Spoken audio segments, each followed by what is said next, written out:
My daughter demanded $14,000 from the son. She abandoned at Thanksgiving dinner, saying, "I'll send you my bank details before the weekend." When he calmly showed her 25 years of secret child support transfers she'd stolen, she went dead silent and didn't touch her food. He didn't say a word. That was 6 months ago. Last week, she deleted every social media account she had. When my daughter Veronica was 18, she got me a gift. It was a pregnancy test with 2 pink lines. I sighed. She had always been more on the impulsive side, the type to never think things through. I couldn't even get a word in before she started shouting, "And I'm not getting rid of it, so y'all better step up." For context, by y'all, she meant me and her father. And by step up, she meant dedicating our lives to raising her baby for her. Well, me and my husband love babies and always wanted to have more children, so we agreed pretty quickly. And soon Veronica was practically shoving forms in our face. She insisted on signing away her parental rights because she didn't want any responsibility in case my parents ran into money problems, as if she had any money to give. Anyway, Marcus ended up being an amazing son. He was curious and kind, never asked without saying please, always offering to help my husband with his work. Unfortunately, he was a dentist and could never take him up on the offer, but the gesture was unbelievably wholesome. And when he turned 10, he started asking about his bio mom, our daughter. It was clear he wanted a relationship with her. Every Mother's Day, he'd write 2 cards and had a stack of envelopes labeled "to mommy" in a box under his bed. Plus, he tried to contact her and asked for a meeting over 12 times when he turned 11 years old. Me and my husband always tried to distract him from this, to reassure him that we loved him as our own, but it wasn't until the 13th time our daughter shut him down that he finally gave up and started living his own life. I did everything I could to make him feel welcomed into our home. Me and my husband both gave up our savings so he could go to college without getting a part-time job. We made sure that he went on holiday at least once a year, with just one of us tagging along with him. By the time he was 22, it seemed like he had forgotten all about his mother. She was still talking to us but never asked about him or tried to have a mother-son relationship. I was always extremely grateful for this, because by this point I loved Marcus more than I could ever love Veronica, and she purposely kept us from her life too. She had us blocked on every social media platform, including WhatsApp. All I knew was that she had married someone new across the country. Good riddance. My son ended up dropping out of college because he and his friends had started a mobile detailing business. His marketing was so good that business soared, and he always gave me and my husband 15% of all his earnings to thank us for being so amazing. There was just one thing I hated about him. He was dead set on paying us back so we could experience what we missed while raising him. It ticked me off a lot because I never wanted him to feel like that, and we enjoyed raising him more than we would have enjoyed doing anything else. A year later, he met the love of his life, Nicole, and she was a sweetheart. Little did I know, his life wasn't going to be all sunshine and rainbows, because as we all sat around the table for Thanksgiving dinner, he got a call. I figured it was a new client, and my face was practically beaming with pride. He even put it on speakerphone, but as soon as he picked up, my heart dropped. It was Veronica. She asked how he was doing, and he kept all the answers short but firm. It was at that moment that I realized he had truly stopped loving her. She asked to meet at a restaurant, and he said he'd think about it before hanging up. "Honey, me and your father can go with you?" I offered, because his eyebrows were furrowed like he was actually considering it. "That would be amazing," he exclaimed, his cheeriness lighting up the entire room. I myself knew she was up to no good. She hadn't tried to establish a relationship in 25 years, and I knew what she was like. When we sat down at the fanciest restaurant in town, she didn't even hug my son or ask how he was doing. "So what's the meal budget for tonight?" was the first thing she blurted. My son just shrugged his shoulders before saying, "Whatever," and she ordered the lobster ravioli with a bottle of white wine. When she caught sight of my son's lock screen, she pounced. "Oh wow, is that your girlfriend? She's beautiful." Her voice sounded so fake that the entire table was quiet for a few seconds before she spoke again. "It reminds me of me and my recently divorced husband. We used to be so cute." I asked her what happened, and she told me she had cheated on him. My son rolled his eyes. Stuff just happens sometimes. "Anyway, I'm really struggling to find a job right now. Do you think you could help me out?"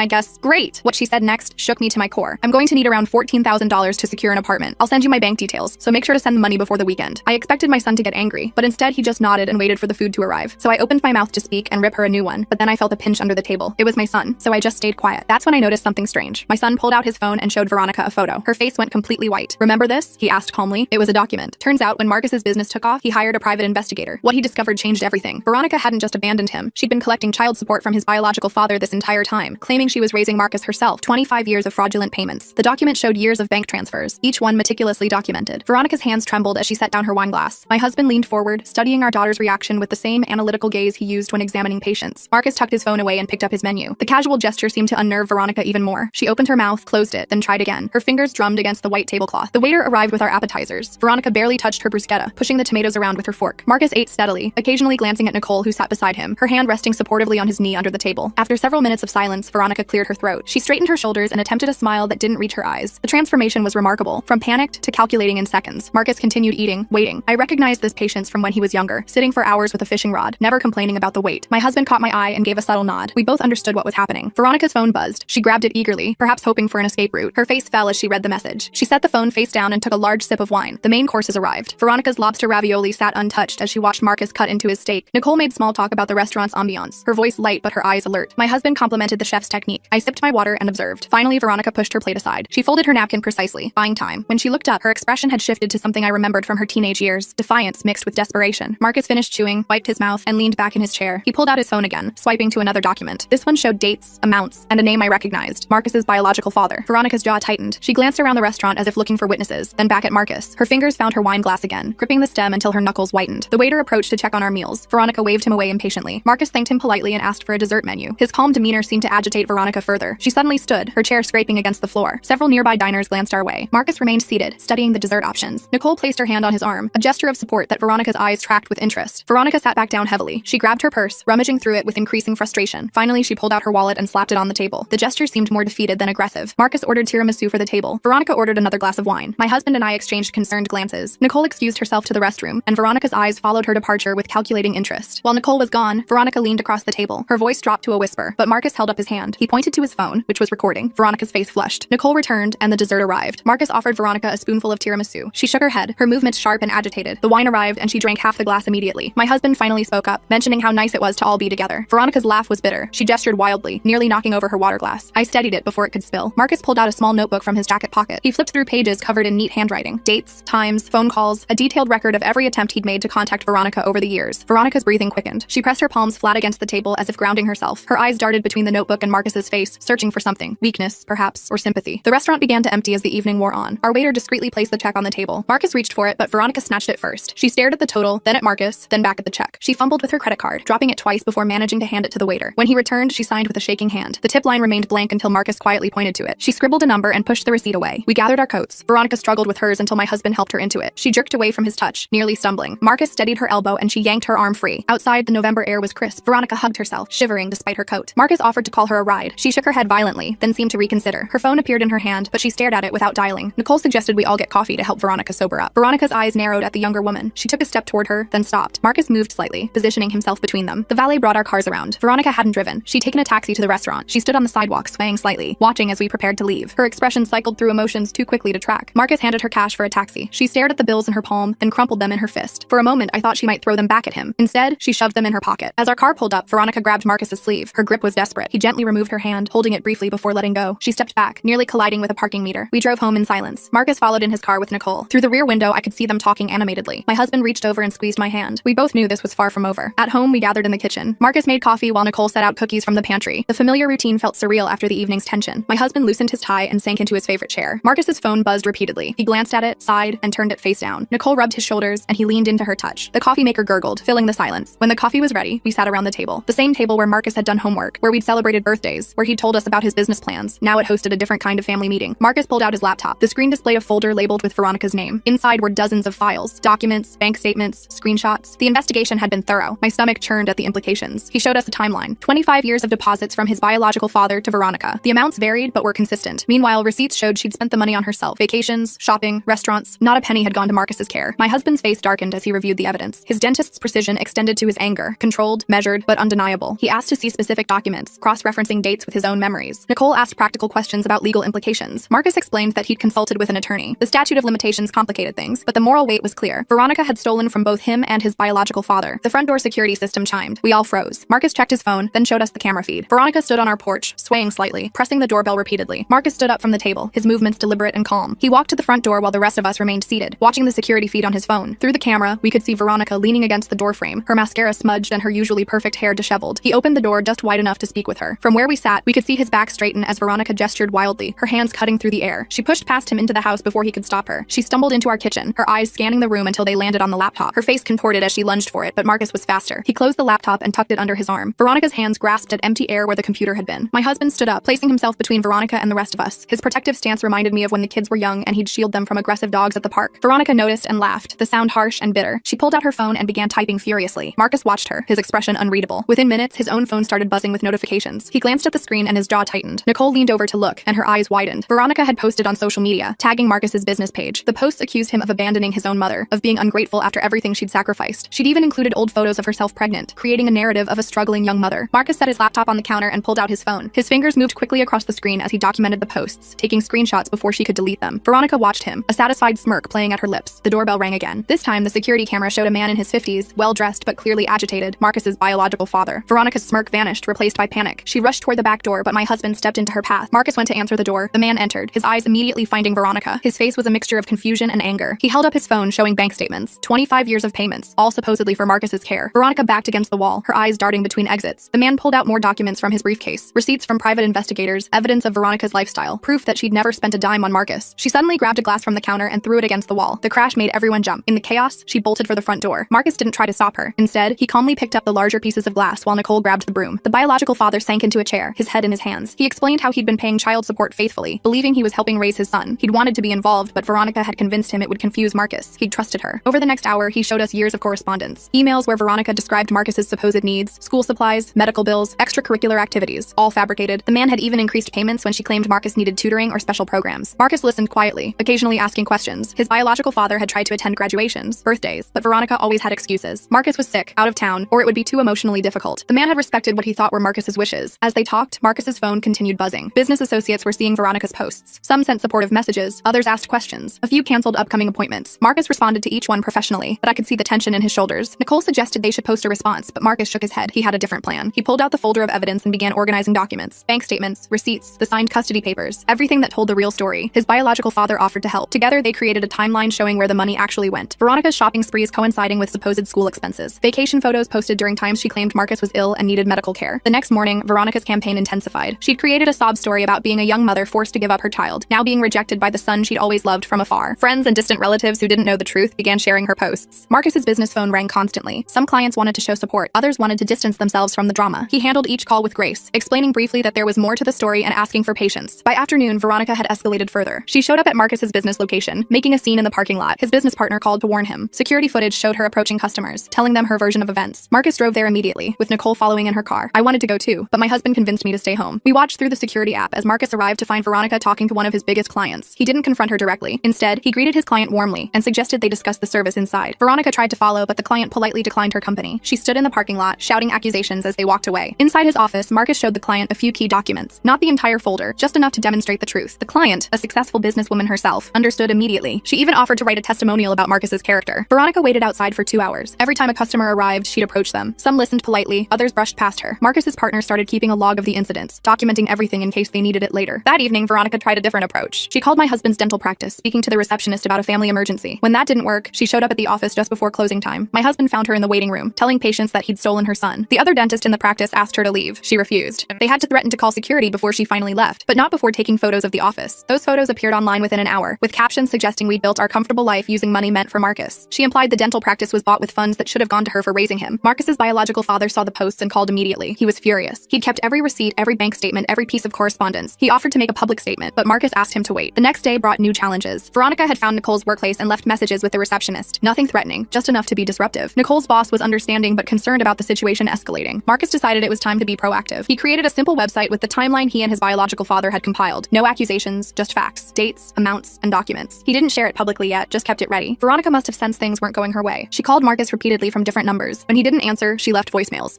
They started pleading, then angry, then threatening to ruin his business completely. She followed through on that threat the next morning. She created fake review accounts and bombarded his business page with 1-star ratings. Each review told a different version of her abandonment story. Marcus documented each one, reporting them to the platform. His business partner suggested they hire a lawyer, but Marcus wanted to handle it within the family first. He believed Veronica would burn herself out. I wasn't so sure, watching the toll it was taking on him and Nicole. That afternoon, Veronica showed up at our house again. This time she brought 2 friends who believed her story. They stood on our lawn, Veronica crying dramatically while her friends comforted her. Neighbors started to notice. My husband went outside to ask them to leave. Veronica's friends accused him of heartlessness, of stealing a baby from a teenage mother. He remained calm, simply stating this was a private family matter and asking them to respect our property. One neighbor, who'd known us since Marcus was young, came over. She told Veronica's friends a few truths about who had really raised Marcus, who had attended every school event, every doctor's appointment. Veronica's friends began to look uncomfortable. As they argued on our lawn, Marcus was across town meeting with his biological father again. They decided to contact the bank about the fraudulent child support claims, not to press charges, but to get official documentation of where the money had gone. The bank manager was helpful once they explained the situation. While they couldn't release all records without a court order, they could confirm that the accounts receiving child support were solely in Veronica's name, never joint with Marcus or us. Meanwhile, Nicole faced her own challenges. Veronica had found her social media profiles and began commenting on old photos, suggesting Nicole was only with Marcus for his money. Nicole's friends rallied to her defense, but the stress was visible. That evening, we all gathered again at our house. Marcus looked exhausted. His business had lost 3 clients, though others had actually increased their bookings to show support. Nicole held his hand as he reviewed the damage to his reputation. My husband suggested we consider a restraining order, but Marcus still hesitated. Despite everything, she was still his biological mother. He wanted to believe she'd realize her mistakes and stop. I knew better, but kept my doubts to myself. The next morning proved me right. Veronica had spent the night creating a crowdfunding page, claiming she needed money to fight for her son's love. She'd used photos from Marcus's childhood, photos she must have gotten from relatives since she'd never taken any herself. Marcus's biological father saw the page first and called immediately. He was beyond furious now. She was literally trying to profit from the situation she'd created. He wanted to expose everything publicly, but Marcus asked for more time. Instead, Marcus focused on damage control. He personally called each client who'd canceled, explaining briefly that there was a family situation being resolved. Most were understanding. 2 even rebooked their appointments after hearing his professional response. Veronica's crowdfunding gained little traction. People who knew our family questioned her story in the comments. She responded to each one with increasingly wild accusations. The desperation in her posts became more apparent with each update. Then she made a crucial mistake. In one of her responses, she mentioned specific amounts of child support she'd received. The numbers didn't match her sob story of poverty. People began asking questions about where that money had gone if she wasn't raising Marcus. Marcus's biological father seized on this inconsistency. He created his own social media account and posted a simple statement. He confirmed he'd paid child support for 25 years, believing it was going to his son's care. He asked one question: where did that money go? Veronica's response was swift and vicious. She accused him of abandoning her, of forcing her to give up Marcus, but she couldn't explain the money. Her friends began distancing themselves as the holes in her story became impossible to ignore. In desperation, she tried one more tactic. She contacted a local blogger who covered human interest stories, spinning her tale of a mother separated from her son by cruel grandparents. The blogger, however, was thorough. She reached out to Marcus for his side. Marcus provided the blogger with select documents, not everything, just enough to show the truth. The custody papers Veronica had insisted on signing, the evidence that we'd raised Marcus entirely on our own. The blogger decided not to run the story. Veronica's options were running out. Her social media campaign had backfired. The crowdfunding page was flagged for suspicious activity. Her friends had stopped returning her calls, but she wasn't done yet. She began showing up at places she knew we'd be: the grocery store, the bank, our favorite restaurant, never approaching directly, just watching from a distance, making sure we knew she was there. The stress was affecting all of us. Marcus's business partner finally put his foot down. He installed additional security cameras and hired a part-time security guard for busy days. It seemed excessive for a mobile detailing business, but the peace of mind was worth it. One afternoon, while Marcus was detailing a car at a client's home, Veronica appeared. She didn't make a scene this time. She just stood on the public sidewalk watching him work. The client noticed and asked if everything was okay. Marcus handled it professionally, explaining it was a family matter being resolved, but I could see the strain when he came home that night. Nicole suggested they take a weekend trip to decompress, but Marcus didn't want to leave his business during this chaos. His biological father had been doing his own investigation. He discovered Veronica had told him Marcus was living with her until age 18, collecting support the entire time. He had receipts for supposed expenses: school uniforms for schools Marcus never attended, medical bills for conditions he never had. The evidence was overwhelming, but Marcus still wanted to handle it privately. He asked his biological father to meet with Veronica one more time, to give her a chance to admit the truth and work out a resolution. I thought he was being too generous. The meeting was set for the following week at a neutral location, a coffee shop downtown. Marcus would be there, along with his biological father, me, and my husband. Nicole offered to come, but Marcus wanted to keep it small. In the days leading up to the meeting, Veronica's behavior became increasingly erratic. She created new social media accounts as fast as the platforms shut down her old ones. Each post was more desperate than the last. She even tried contacting Marcus's employees, the young people he'd hired to help with the business. Most ignored her, but one mentioned she'd offered him money for information about Marcus's schedule. Marcus gave the employee a raise for his loyalty. The night before the meeting, none of us slept well. Marcus spent hours organizing documents, preparing for different scenarios. Nicole stayed with him, offering quiet support. My husband and I lay awake discussing what might happen. The morning arrived gray and drizzly, matching our moods. We arrived at the coffee shop early, choosing a corner table for privacy. Marcus's biological father was already there, looking tired but determined. We ordered coffee and waited. Veronica arrived 20 minutes late, dressed impeccably as always. She'd clearly prepared for this meeting too. She sat down without greeting anyone, her posture rigid and defensive. The conversation that followed would determine everything. Veronica pulled out a folder of her own, placing it on the table between us. Her hands moved with practiced precision as she extracted documents: bank statements showing her current financial situation, eviction notices, job rejection emails. She arranged them like evidence in a courtroom. Marcus studied each document without touching them. His biological father leaned forward, examining the papers with obvious skepticism. My husband maintained his professional demeanor, though I noticed his jaw tightening with each new revelation. The coffee shop buzzed with morning activity around us. Veronica kept glancing at other patrons, perhaps hoping for witnesses to her performance. She dabbed at her eyes with a napkin, though no tears appeared. Her movements were theatrical, calculated. Marcus pulled out his phone and began taking photos of her documents. Veronica's hand shot out to stop him, but he'd already captured what he needed. She withdrew her hand slowly, fingers curling into a fist on the table. His biological father spoke quietly to Marcus, pointing out inconsistencies in Veronica's financial records. The dates didn't align with her claims of poverty. Purchases at high-end stores appeared days after supposed eviction notices. Marcus nodded, adding notes to his phone. Veronica's composure began cracking. She rearranged her documents repeatedly, shuffling them like playing cards. Her breathing became shallow and rapid. The carefully applied makeup couldn't hide the panic spreading across her features. Nicole arrived unexpectedly, having taken time off work. She slid into the booth beside Marcus, her presence clearly unsettling Veronica further. The younger woman's calm confidence contrasted sharply with Veronica's increasing agitation. Marcus showed Nicole the documents on his phone. She studied them carefully, occasionally whispering observations. Veronica watched this exchange with growing desperation, her fingers drumming an erratic rhythm on the table. The biological father pulled out his own documentation: 25 years of canceled checks, bank transfers, and correspondence. He spread them across the table methodically, creating a timeline that contradicted everything Veronica had claimed. Veronica's face flushed as she saw the evidence laid bare. She pushed back from the table, her chair scraping loudly against the floor. Several customers glanced over at the disturbance. She remained standing, swaying slightly, gripping the table edge. Marcus remained seated, organizing the documents into neat piles. His movements were deliberate, unhurried. Each paper found its proper place in the growing evidence collection. Veronica watched helplessly as her fabrications unraveled before her eyes. My husband suggested they move to a more private location. Veronica shook her head violently, insisting the public setting protected her. From what? She didn't specify. Her paranoia was becoming more apparent with each passing moment. The coffee shop manager approached, concerned about the disturbance. Marcus apologized professionally, assuring him they would conclude their business quietly. The manager retreated but kept watching from behind the counter. Veronica suddenly grabbed her purse and headed for the restroom. Nicole followed at a discreet distance. Through the window, I saw Veronica on her phone in the parking lot, gesticulating wildly as she spoke. Marcus used the break to consolidate the evidence with his biological father. They created a comprehensive timeline showing every payment, every lie, every misappropriation of funds. The picture it painted was damning. When Veronica returned, her demeanor had shifted again. She'd reapplied her makeup and straightened her clothes. A new strategy was forming behind her eyes. She sat down with exaggerated grace, folding her hands primly, She began describing elaborate medical conditions she claimed to have developed from the stress of giving up Marcus: chronic pain, anxiety disorders, depression requiring expensive treatments. Each ailment conveniently emerged when child support payments increased. Marcus cross-referenced her claims with the timeline. Her supposed medical crises coincided perfectly with luxury purchases and vacations. His biological father's face darkened as he recognized the pattern of manipulation. Veronica's stories became increasingly elaborate. She claimed experimental treatments, specialists in other states, alternative therapies not covered by insurance. The costs she quoted were astronomical, designed to justify every penny she'd taken. Nicole pulled up Veronica's old social media posts on her tablet. Photos from the exact dates of these supposed medical crises showed Veronica at resorts, parties, and shopping sprees. The evidence was overwhelming and undeniable. Veronica's carefully constructed narrative crumbled. She tried explaining away each photo, each timestamp, each contradiction. Her explanations became more frantic and less coherent. Sweat beaded on her forehead despite the cool morning air. Marcus's biological father had heard enough. He gathered his documents and stood to leave. Veronica grabbed his sleeve, her nails digging into the fabric. He gently but firmly removed her hand and stepped away. The desperation in Veronica's eyes was genuine now. She turned to Marcus, reaching across the table. He pulled back, maintaining distance. Her hands grasped at empty air before falling to the table. She tried one final gambit, claiming she'd been protecting Marcus from his biological father's criminal past. The accusation was so absurd that even nearby customers turned to stare. The man's reputation as a respected accountant made her claims laughable. Marcus's biological father produced documentation of his background checks, professional certifications, and community service records. He'd anticipated this move and came prepared. Veronica's last desperate attempt at manipulation failed spectacularly. The meeting had reached its conclusion. Marcus packed away the evidence carefully. Each document would be needed for what came next. Veronica watched him work, her schemes exhausted, her options depleted. As we prepared to leave, Veronica made one last plea. She promised to disappear, to never contact Marcus again if he'd just help her this once. The offer revealed her true priorities: money over any relationship with her son. Marcus stood without responding. His biological father placed a hand on his shoulder, a gesture of support Veronica had never offered. The contrast between the two parents couldn't have been starker. Outside, Veronica followed us to the parking lot. Her designer heels clicked against the asphalt as she struggled to keep pace. She called out promises, threats, and pleas in equal measure. We continued walking. At our cars, she positioned herself to block Marcus's door. He waited patiently for her to move. When she didn't, he simply walked to the passenger side and entered there. The simple act of avoidance spoke volumes. Veronica pounded on his window as Nicole started the engine. Her carefully styled hair came loose, her makeup smeared with genuine tears now. The facade had completely crumbled, revealing the desperate woman beneath. As they drove away, I saw Veronica sink to her knees in the parking lot. My husband helped her to her feet, ever the professional. She pushed him away and stumbled to her own car, her exit as dramatic as everything else about her. The next few days brought blessed quiet. No social media posts, no surprise visits, no harassing phone calls. We later learned why. Veronica had been busy trying to cover her tracks, deleting old posts and closing accounts. But Marcus and his biological father had already preserved everything. Screenshots, archived pages, downloaded bank statements, 25 years of fraud meticulously documented and safely stored in multiple locations. Marcus's business began recovering immediately. Clients who'd canceled started rebooking. New customers appeared, drawn by word of mouth about his professionalism during the crisis. His handling of the situation had actually improved his reputation. His biological father took decisive action. He contacted every institution that had processed child support payments, not to pursue criminal charges, but to ensure no future payments would be made. The financial pipeline Veronica had exploited was permanently closed. Veronica made one final attempt at manipulation. She appeared at Marcus's business location with an older woman she claimed was her therapist. The woman seemed confused, clearly not understanding her role in Veronica's latest scheme. Marcus's business partner handled the situation brilliantly. He offered them water and chairs in the waiting area, then continued with normal operations. Veronica sat there for 3 hours, her therapist growing increasingly uncomfortable. Eventually, the older woman left, muttering about missed appointments. Veronica remained, stubbornly waiting for Marcus to acknowledge her presence. He continued working, serving customers, and managing his team without a glance in her direction. As closing time approached, the security guard politely informed Veronica the business was closing. She gathered her things slowly, hoping for last-minute intervention. None came. She left with her head high but her scheme in ruins. That night, Marcus's biological father called with news. He'd calculated the total amount taken over 25 years. The sum was staggering, but he decided against legal action. The public humiliation and loss of her con game would have to be punishment enough. Marcus agreed with the decision. He wanted to move forward, not backward. The energy required for legal battles would be better spent on his business and relationship. Nicole supported him completely, her steady presence a stark contrast to Veronica's chaos. We learned Veronica had left town shortly after. Her landlord confirmed she'd abandoned her apartment, leaving behind designer clothes and expensive furniture. Where she went, none of us knew or cared to investigate. Marcus's biological father became a regular presence in our lives. Not intrusive, but available. He attended family dinners and celebrated business milestones. The relationship Veronica had prevented for 25 years finally had space to develop. The business thrived without the constant disruptions. Marcus expanded his service area and hired additional employees. His reputation for quality work and professional integrity attracted increasingly affluent clients. Nicole and Marcus grew closer through the ordeal. Their relationship, tested by Veronica's manipulations, emerged stronger. They began making plans for their future together. Plans that didn't include space for toxic people. My husband and I found peace in the resolution. The daughter we'd lost to selfishness and greed was gone, but the son we'd raised with love remained. Our family was smaller but healthier for the changes. Marcus continued his tradition of sharing business profits with us, though we'd established a college fund for future grandchildren instead. He'd learned the importance of family from us, and we knew he'd pass those values forward. The last we heard of Veronica came through distant relatives. She'd tried similar schemes in other cities, each attempt less successful than the last. Her reputation preceded her now, the internet preserving her history of deception. Marcus kept the evidence folder, not from paranoia, but as a reminder of how far someone could fall when they chose manipulation over genuine connection. It gathered dust in a filing cabinet, hopefully never to be needed again. Our family dinners resumed their peaceful rhythm. Marcus and Nicole became engaged on a quiet evening at home, surrounded by the people who truly raised and supported him. The proposal was simple, genuine, everything Veronica's dramatic gestures had never been. Life settled into new patterns. Marcus's business Marcus became a local success story. His biological father found the son he'd been denied. Nicole found a partner who understood the value of real family connections. We found our reward in watching Marcus build the life we'd always hoped he'd have, not despite his origins, but because of how he'd chosen to handle them. He'd faced manipulation with integrity and emerged whole. The empty space at our table where Veronica might have sat was filled with laughter, love, and chosen family. Marcus had learned that blood alone doesn't make family. Choice, commitment, and genuine care do. Our story became one of quiet triumph over toxic manipulation. No headlines, no drama, just a young man who refused to let his biological mother's schemes define his life. He'd chosen love over money, integrity over easy solutions. In the end, Veronica got exactly what she'd always wanted, to be free of responsibility. And we got what we'd always wanted, a son who understood that real family shows up, stays present, and loves without conditions or manipulation.